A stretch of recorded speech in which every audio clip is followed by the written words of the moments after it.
कुछ साल पहले अमित शाह एक रैली के दौरान कुछ ऐसा बोल देते हैं जिसके बाद दोहरी घाट के एडवोकेट नवल किशोर शर्मा उन पे केस कर देते हैं। बात कुछ इतनी आगे बढ़ जाती है कि एमपी एमएलए कोर्ट भी उनके केस को स्वीकार कर लेता है। अभी कोई बाहुबली नहीं है तो सिर्फ बजरंग बली है। अखिलेश जी, मुलायम जी मुख्यमंत्री होते थे, इनके साथ में देखते थे, आजम खान देखते थे। जिसके बाद एडवोकेट नवल किशोर शर्मा कौन है इसकी चर्चा लोगों में बन जाती है। लेकिन सवाल ये नहीं कि उन्होंने अमित शाह पे केस किया, क्या उसका हुआ, क्या चीज़ें हुई। सवाल ये है कि अब कहीं ना कहीं नवल किशोर शर्मा का आरोप है कि अब उन्हें प्रताड़ित किया जा रहा है। और प्रताड़ित करने वाले कौन? मऊ जिले के प्रशासनिक अमलों के लोग। लेकिन आज एडवोकेट नवल किशोर शर्मा जी हैं, तो ऐसा कौन सा वाकया था जिसके दरमियान एडवोकेट नवल किशोर शर्मा जी ने अमित शाह पे केस किया था? पूरा मामला क्या था और कौन इनका आरोप किस पे है, ये भी अच्छे तरीके से समझने के लिए आज हम वहाँ उनके आवास पे आए हैं। उनसे बातचीत करेंगे। बातचीत के दौरान समझेंगे कि पूरा मामला क्या था। नमस्ते सर, सबसे पहले न्यूज़ दस्तक पे बहुत बहुत स्वागत।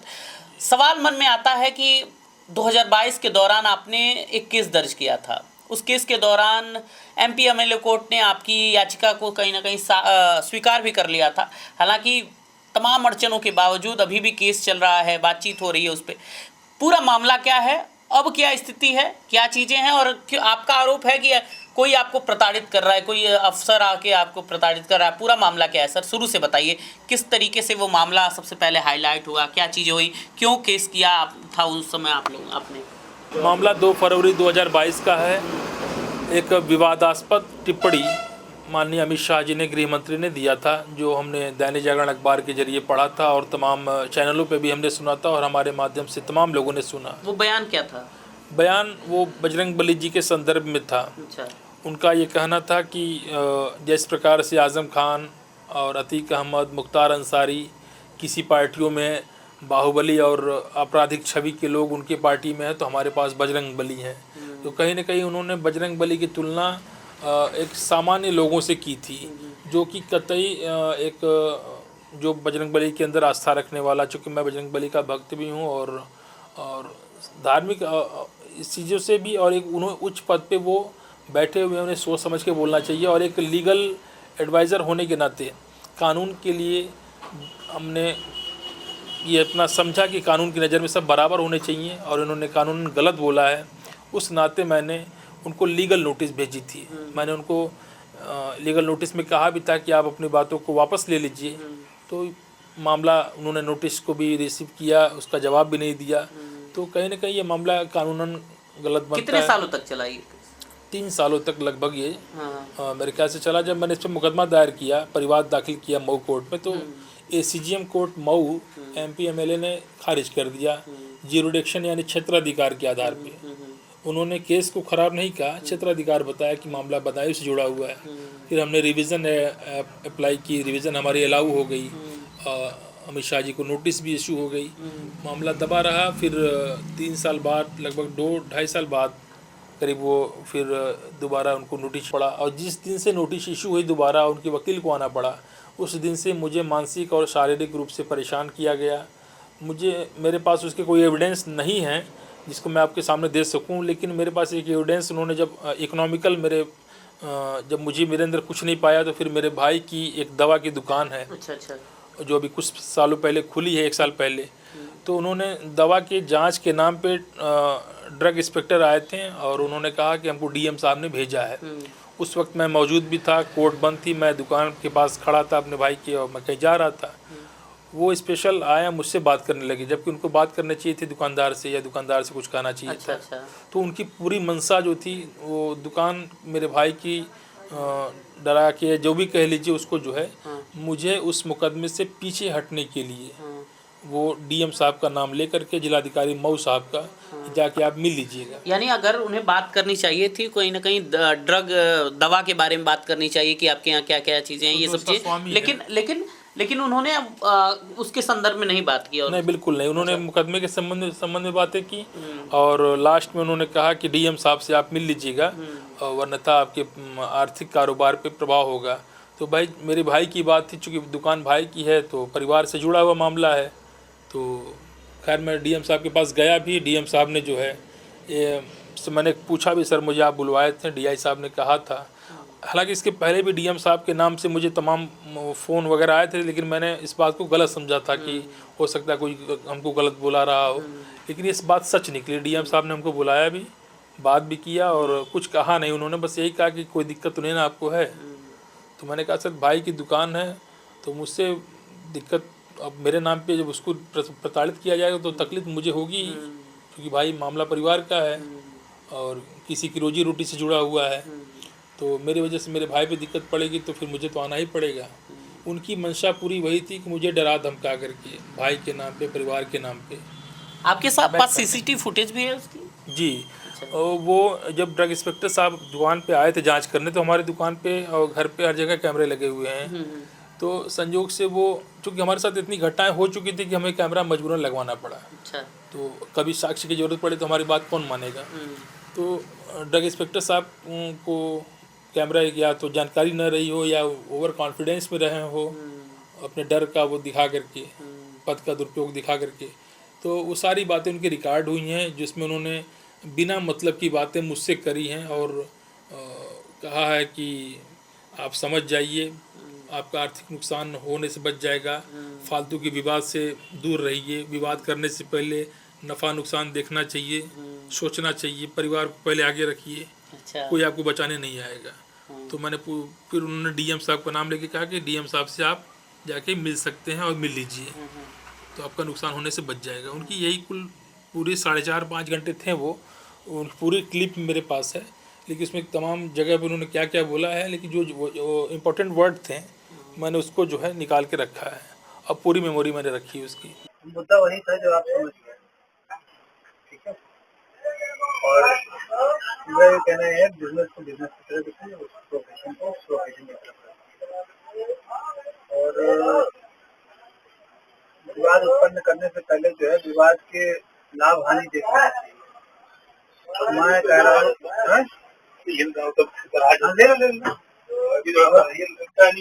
जाली वाला ना, तो अंदर आके बैठ जाए तो तुम्हारे घर की दुकान है,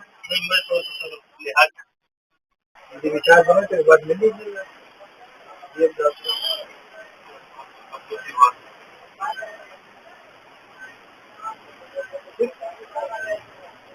और आपने आके नहीं जाना तो एक बार मिल लेने में कोई बुराई नहीं।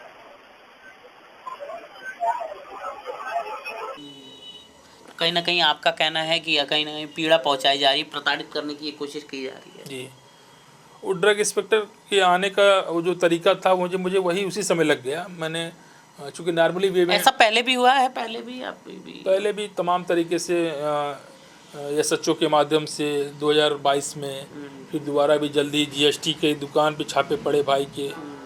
हम लोगों का कोई जब लीगल नहीं मिला मेरे परिवार में, मेरे परिवार क्या किसी का, क्योंकि हम एक सामान्य परिवार से आते हैं, नॉर्मल हमारे सब खुली किताबें हैं, तो वो उन्होंने इकोनॉमिकल डिस्टर्ब करने के लिए कि अभी 1 साल पहले दुकान खुली है भाई की इनकी, तो लाओ इनके भाई को जब डिस्टर्ब करेंगे तो वकील साहब खुद पीछे हट जाएंगे।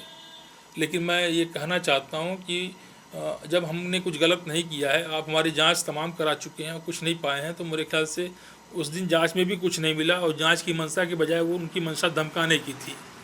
तो मैं उनकी मंशा समझ चुका था, तो उन्होंने कहा भी कि आप तो मुद्दा समझ गए हैं कि मैं किस लिए आया हूँ और आप उस मामले से पीछे हट जाइए।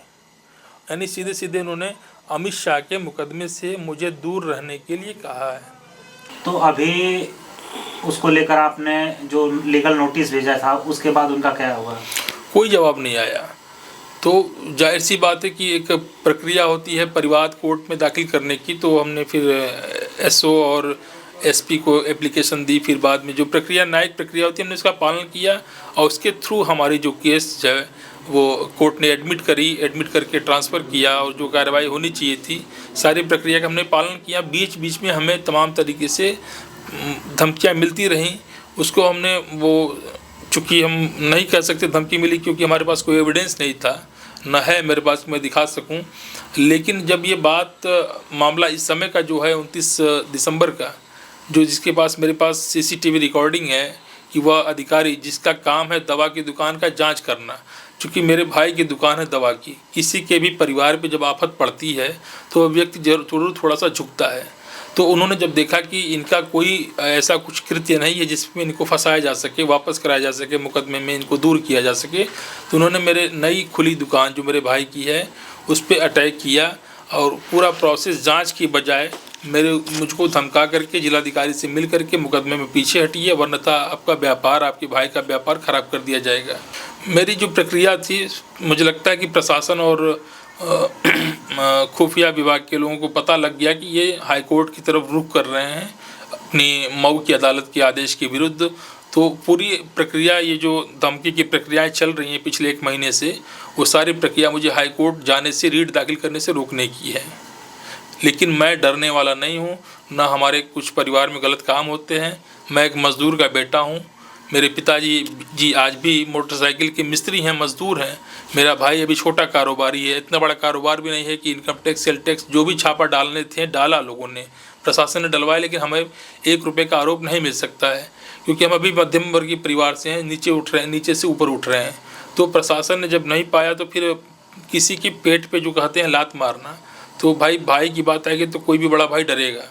तो लेकिन हमने जब कोई गलत काम नहीं किया तो हम डरेंगे नहीं, और हम सिर्फ इस बात की लड़ाई लड़ना चाहते हैं कि क्या इस देश में बाबा साहब भीमराव अम्बेडकर का जो मंशा थी कि प्रधान भी बराबर होगा और प्रधानमंत्री भी बराबर होगा कानून की नज़र में, मुझे सिर्फ इसी बात का वो है कि क्या उच्च पदों पर बैठे हुए लोगों के लिए अलग कानून चलेगा और निम्न पदों पर बैठे हुए लोगों के लिए अलग कानून। ऐसा नहीं होने दूंगा जब तक मेरे रगों में मेरे जीवन की सांसें रहेंगी। मैं अन्याय के विरुद्ध लड़ता रहूँगा, क्योंकि एक एडवोकेट अगर नहीं लड़ेगा तो मैं समझता हूँ इस देश दुनिया में कौन लड़ेगा। सर, कई लोग कहीं ना कहीं आप पे भी ये जो उनके समर्थक हैं वो कई मंचों से ये कह चुके हैं, कई बार सोशल मीडिया पोस्ट पर मैंने देखी है कि आप ये सब चीज़ें, उन पे केस करना, ये सब खुद फेमस होने के लिए किए थे। ऐसा है क्या?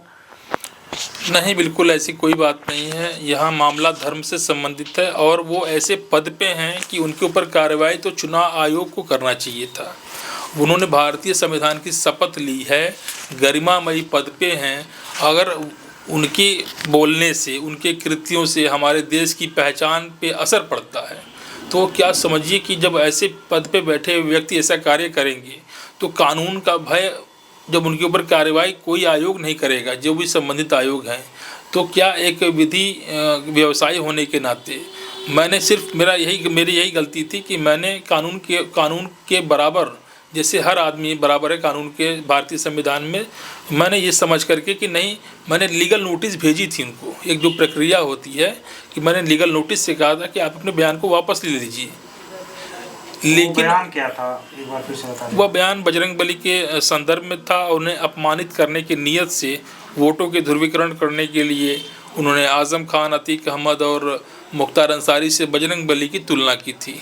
तो अभी हमारे साथ नवल किशोर शर्मा जी थे, जो पेशे से एडवोकेट हैं, लेकिन जिस तरीके से उन्होंने अमित शाह के खिलाफ केस दायर किया था, जिसके बाद से अभी उनका आरोप है कि लगातार प्रशासनिक अमलों की तरफ से उन्हें कहीं ना कहीं प्रताड़ित किया जा रहा है। इनडायरेक्टली ये बोला जा रहा है कि आप उस केस से पीछे हट जाइए। कहीं ना कहीं एक बहुत संवेदनशील मुद्दा है और लोग अभी भी देख रहे होंगे, जितने भी लोग देख रहे हैं उनसे कोशिश है कि इस वीडियो को शेयर करके ये बात कहीं ना कहीं प्रशासनिक अमलों तक पहुंचाया जाए कि वाकई में एक व्यक्ति जो एक बहुत ही संवेदनशील पद पे है, वकील है, उसके साथ ऐसा हो रहा है। तो आप सोचिए आम आदमी के साथ क्या क्या होता होगा। इस देश में सबको अधिकार है, लोकतंत्र में अधिकार है कि वो अपनी बातें स्पष्टता के साथ रखे।